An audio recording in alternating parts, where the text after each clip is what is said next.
afternoon. I'm Tammy Exum. I am state representative for the 19th district, which includes part of West Hartford, Avon, and Farmington. I am the first African American representative for this district.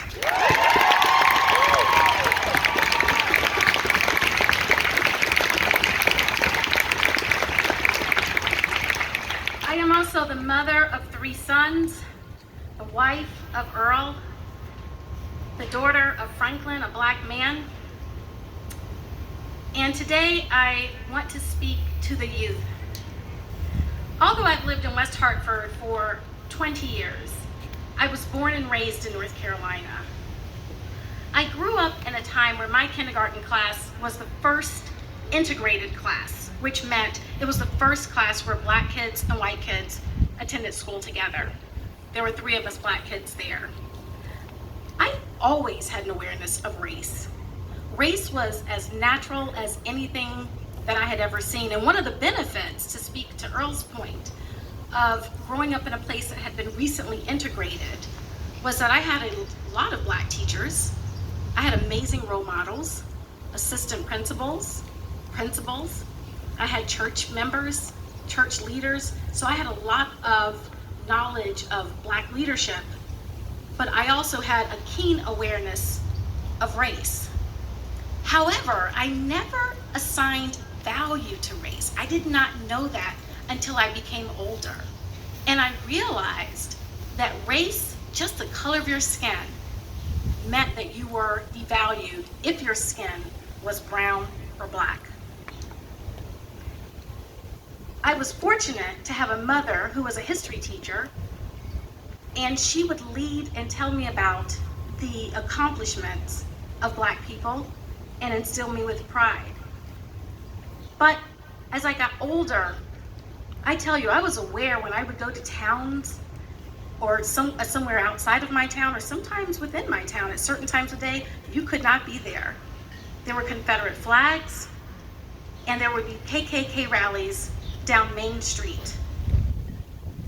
However, I surely thought that by the time I had children, that these days would be well behind us. And so I'm so sad to see where we are today.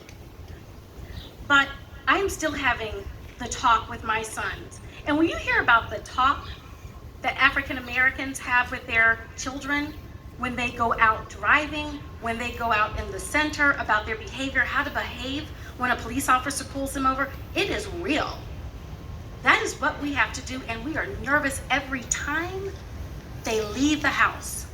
That is reality, even in a town like this.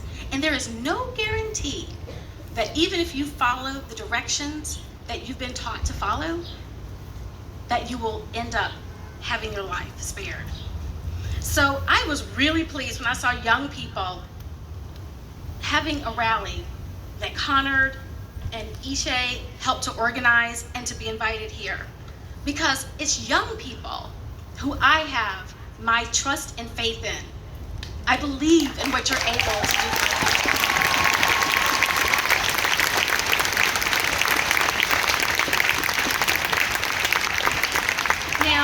Now you follow a legacy. I want you to know about this, of young people who are leaders who help to make change in this country.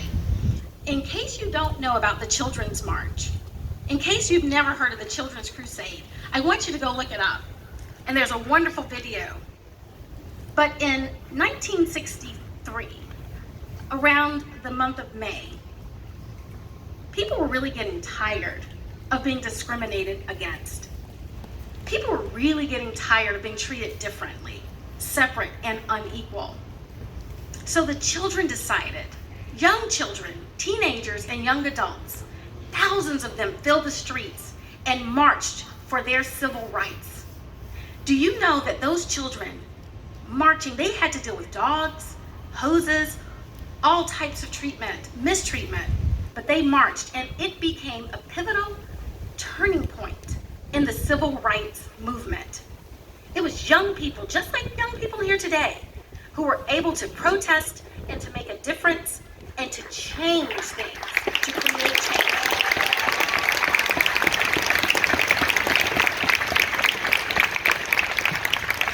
Now that was a tipping point in the civil rights movement.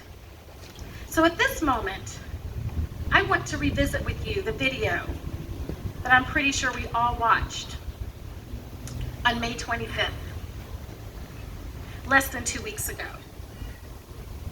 I want you to remember the video of George Floyd as he is on the ground and the police officer has his knee on his neck.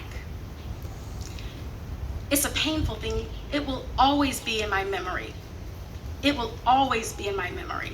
But it's important to remember because as he was there on the ground and he was saying, "I can't breathe," and then I heard him say, "Mama."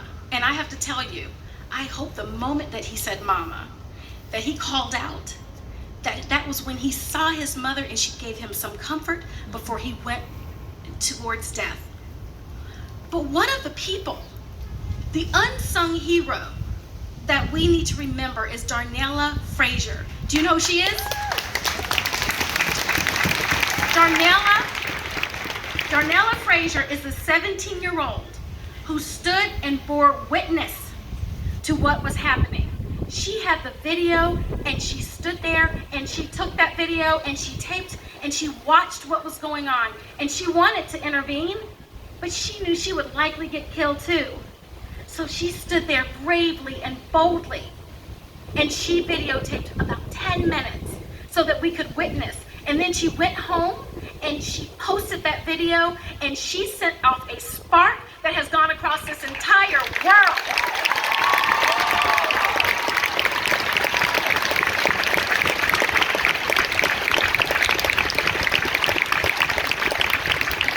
So this too is a tipping point, and that is the power of young people. You too can lead, you too can disrupt and dismantle systemic racism and peacefully protest. Don't underestimate your power, but stand and make this not just a moment. We can't just do this for a moment. This has to be a movement. We have to look forward. You have to remember.